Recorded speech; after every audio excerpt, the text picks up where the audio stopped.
Welcome to Oklahoma Gardening. Well, it's great to be back in the garden with the spring planting season upon us.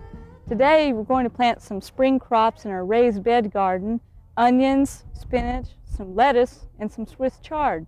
Later on in the show, Jim's going to be dividing up herbs in our herb bed and transplanting them to a more permanent site, and has some interesting tips to give you on growing herbs here in Oklahoma. But first I want to talk to you about onions.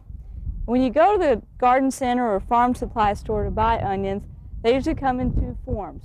You have onion sets, such as these. They're little small bulbs that have been grown last fall in a warmer climate. And then you'll see bundles of onion transplants, such as these. Well, they both serve a purpose in the garden. These small onion sets are what you want to use to grow scallions or green onions. The bulb has already been formed. It's not going to get much bigger than this, and you want to plant them fairly close together and just pull them as they grow. And you can see these two have already started sprouting, and probably within a few weeks those will be ready to pull and use in fresh salads. And the opposite end are onions that you want to grow for slicing and storing, and these you usually buy as transplants. They've not formed bulbs yet, and so they have a potential to get much bigger. These others have had their growth stopped because they were harvested to sell in shops to grow for scallions. So if you're going to grow big onion bulbs, be sure you buy the plants or transplants that are bundled. Now, I've already set some in the ground, and this variety is Texas 1015Y. And you'll need to plant those about a foot apart in rows, and as they grow you can thin these as scallions, and ultimately they need to be about 6 or 8 inches apart to grow nice big onions. And remember that onions for bulbing are heavy nitrogen feeders. They need plenty of water too. I'll plant these Grand X white onions a little bit later. One thing I want to mention is if when you're through making your row of onions and you still have plenty left in the bundle, a good place to store them is right in the garden. Just heel them into the soil and they'll be just fine. Now on these onion sets over here, I've planted them extremely close together, but the good benefit of that is that we're in a raised bed. We have good deep soil here, so we can get away with some intensive gardening measures that you may not be able to get away with in just regular flat row culture. I'm just going to cover those over. Now I've planted 3 different varieties of onion sets here. We have red, white, and yellow, and some people have varying opinions on which ones are sweeter than the others, and a little bit depends on the soil type where you grow them. But whichever ones you grow, they'll give you some quick greens in the garden, quick green onions in the garden to pull and use fresh in salads or in stir-fry dishes. Well, so much for onions. Over here on lettuce, I have 3 varieties to plant: black-seeded Simpson, prize head. Both of these are loose leaf lettuces.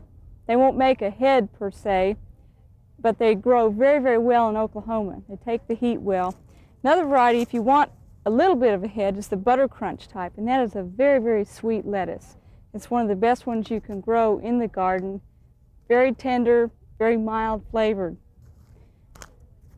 Now lettuces, of course, you don't want to sow the seed very deeply. I just barely covered over with soil. And here's where it pays to do a little soil preparation ahead of time and get these clods out of the way so you have a nice even surface. All 3 of these varieties have been trialed at the OSU Vegetable Research Station in Bixby, and we know that they grow well here in Oklahoma. Not all lettuce varieties are well suited. We don't really encourage planting iceberg lettuce, for instance. It doesn't do well in our heat. Now I'm sowing this quite thickly and just barely covering it over. We can go back and thin these out and actually eat the early thinnings. And those will be up probably by next week. So I'll finish up the prize head and the butter crunch in a few minutes. Let's take a look at where we're going to plant some spinach. Late last fall, we sowed spinach seed, and we have a small bed of that over in another raised bed that's picked up its tempo now, and it's growing, and I'm glad we planted it then, so we'll have some in just a few weeks. But I want to go ahead and plant some now. This one is Bloomsdale long-standing spinach. And one good thing about that variety is it's slow to bolt. Spinach is very sensitive to temperature influences. And so if you're going to grow it in Oklahoma, it's a good idea to get one that's not going to bolt very quickly. Spread that out. Cover it over lightly. That's another one that will be up pretty quickly. And then one more salad green I want to get in our raised bed is Swiss chard. One nice thing about Swiss chard is it takes the heat. We'll have Swiss chard in the garden all summer long if we play our cards right.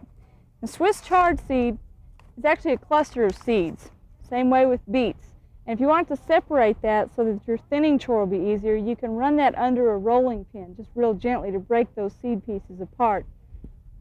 I'll just go ahead and sow them as they are. And the thinnings are very tasty. In fact, if you're sowing beets, which are actually the same plant but just bred for big bulbs, you can eat the thinnings on beets and they'll taste similar to young Swiss chard.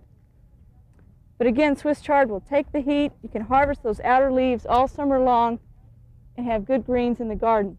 Well, I've got some potatoes to go sow.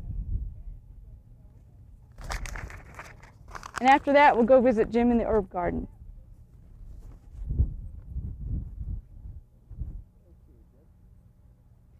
The seed potatoes I'm putting in are Kennebec and Irish cobbler varieties. They're both a white potato. We've cut these open several days ago and they've healed over nicely so that we won't have a chance of them rotting in the soil. Planting them about 4 or 5 inches deep. And again, in our raised bed garden, we can plant them closer because we have a lot of loose, friable soil.